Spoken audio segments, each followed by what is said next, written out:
নমস্কার। আশা করি আপনারা ভালো আছেন, সুস্থ আছেন। আপনারা সর্বদাই ভালো থাকবেন, সুস্থ থাকবেন। তান্ত্রিক সুদর্শন কবিরাজ ইউটিউব চ্যানেল দেখার জন্য আপনাদেরকে অসংখ্য ধন্যবাদ।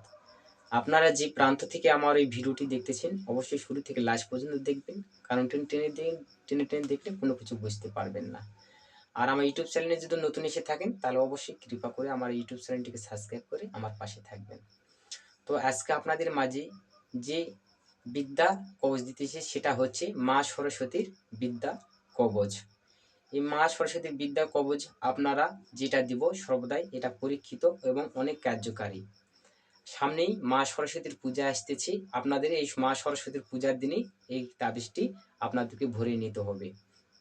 আমি যেই নিয়ম বলবো সেই নিয়মে যদি আপনার তাবিজটি ভরাতে পারেন, তাহলে দেখবেন যে বাচ্চারা লেখাপড়ায় কাঁচা, ঠিক মতন লেখাপড়া করতে পারে না, কিংবা লেখাপড়াটা মুখস্থ করে রাখতে পারে না, সর্বদাই যাদের জ্ঞান কম, বিদ্যা সর্বদাই তাদের মুখস্থ হতে চায় না, তাদেরকে এই তাবিজটি ক্রিয়া করে তাদের গলায় ছোট বাচ্চাদের বেঁধে দিবেন।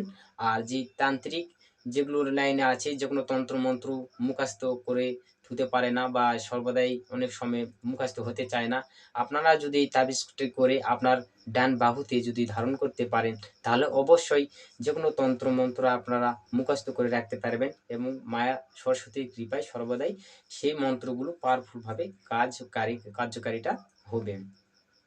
তো সর্বদাই এই মা সরস্বতীর যে বীজ মন্ত্রটি আমি স্ক্রিনে দিয়ে দিচ্ছি, আপনারা বীজ মন্ত্রটি আপনারা সুন্দর করে দেখে নিন। বীজ মন্ত্রটি হচ্ছে ওং নমো ভগবতে চিরি মহা সরস্বতী হিরিং হিরিং ঠং ঠং সোহা। এই মন্ত্রটি আপনারা সুন্দর করে ভোজ পাতার উপর নাল কালির কলম দ্বারাই লিখবেন।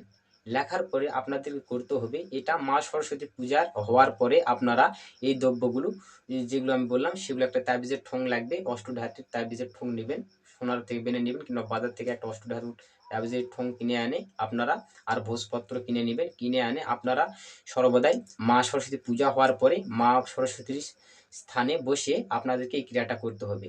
কি কি দ্রব্য লাগবে, এই যে মন্ত্রটি আমি বলে দিলাম সেই মন্ত্রটি আপনারা ভোজ পাতার উপরে সুন্দর করে লাল কালির দ্বারা লিখবেন। লেখার পরে আপনাদের করতে হবে মা সরস্বতীর বা পায়ের তলার মাটি কিংবা লোকের মাটি এক চিমটি আপনারা সুন্দর করে মা সরস্বতীর কাছে হাত জোড় করে আপনারা সর্বদা ভুল ত্রুটি মাফ করে আপনারা মা সরস্বতীর বা পা থেকে এক চিমটি মাটি নেবেন।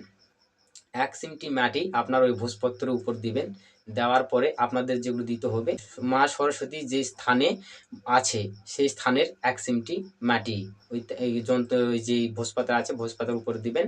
আর মা সরস্বতীর ঘটে যে বেল্লপত্র থাকে সেই বেল্লপত্রের অল্প একটু ক্ষুদ্র একটু ছিঁড়ে নেবেন, নিয়ে আপনার সুন্দর করে ওই মায়ের চরণের মাটি এবং থানের মাটি এবং ওই ভোজপাতার মন্ত্র যেটা করছেন বেলপাতার দ্বারাই আপনার সুন্দর করে ভোজপত্র দ্বারাই পেঁচে নিয়ে নাল সুতোর দ্বারাই সুন্দর করে পেঁচে আপনারা ওই অষ্টধাতুর তাবিজের ভিতর ঢুকিয়ে দেবেন। দেওয়ার পরে আপনারা যদি ছেলে হয়ে থাকেন তাহলে ছেলে হয়ে থাকলে শুধু সর্বদাই আপনারা ডান হাতেই ব্যবহার করবেন, আর মেয়ে হলে এই তাবিজ বাঁ হাতে ব্যবহার করবে। আর ছোট বাচ্চাদেরকে এই তাবিজটা লেখাপড়ার কারণে দিয়ে দিতে চাইলে আপনারা তাদের গলায় বেঁধে দিবেন। সর্বদাই মা সরস্বতীর কৃপা লাভ করবে এবং মা সরস্বতীর দ্বারাই যে কোনো জ্ঞান বিদ্যা অর্জন করতে পারবে, তাদের পড়ালেখার দিকেও সর্বদা মনোযোগী হবে। এটা বহু পরীক্ষিত, আপনারা করে দেখুন, অবশ্যই ফলপ্রদ হবেন। তো ভিডিওটি যদি একটু আপনাদের উপকারে আসে তো অবশ্যই একটা লাইক করবেন, আর কমেন্টে অবশ্যই আপনাদের মতামত জানাবেন। আর তান্ত্রিক সুদর্শন কবিরাজ ইউটিউব চ্যানেল নতুন এসে থাকলে অবশ্যই আমার ইউটিউব চ্যানেলটিকে সাবস্ক্রাইব করে আমার পাশে থাকবেন। আজ এই পর্যন্তই, আপনারা ভালো থাকুন, সুস্থ থাকুন, দেখা হচ্ছে আমার এখন নতুন ভিডিওতে।